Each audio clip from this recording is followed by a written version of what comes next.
இன்னைக்கு நம்ம வீட்டில் சிக்கன் கிரேவி எப்படி செய்யணும்னு பார்க்கலாமா? இப்போ சிக்கன் கிரேவிக்கு தேவையான பொருட்கள் பார்க்கலாம். கிலோ சிக்கன், பட்டை, கிராம்பு, பெப்பர், வெங்காயம், கருவேப்பிள்ளை, தக்காளி, விழுதா அரைச்சி வச்சிருக்கோம். கடலில் ஊற்றி சமைச்சா ஹெல்த்தியான பொருள். இப்போ பட்டை கிராம்பு போட்டுருவாங்க. பட்டை கிராம்பு புரிஞ்சிச்சுன்னா கருவேப்பிலை சேர்த்துருவாங்க. வெங்காயம் போட்டுருவாங்க. தக்காளி சேர்த்துருவாங்க.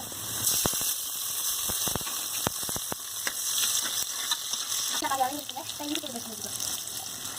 இப்போ ஒரு ஸ்பூன் போட்டுக்கோங்க. வெங்காயம் தக்காளி வதங்கிடுச்சுங்க. இப்போ சிக்கன் போடுவாங்க.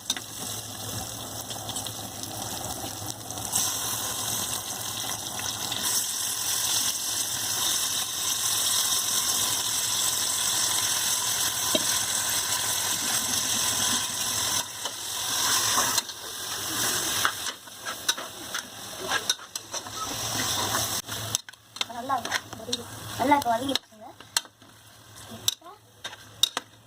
சிக்கன் பொடி போட்டுக்கோங்க. சிக்கன் மசாலா இப்போ 2 ஸ்பூன் போட்டுக்கோங்க.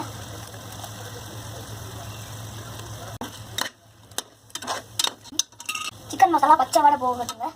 பச்சை வாடை போயிடுச்சுங்க. இப்போ தேங்காய் உழுது அரைச்சி ஊற்றுனதை இப்போ ஊற்றுறாங்க.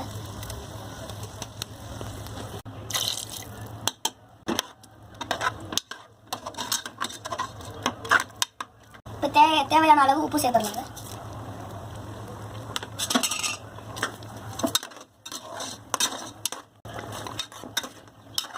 இப்போ குக்கர் எடுத்து மூடிட்டு 2 விசில் விட்டுருவாங்க. ஆயிடுச்சுங்க. இப்போ பெப்பர் போடலாங்க. இப்போ கரம் மசாலாங்க.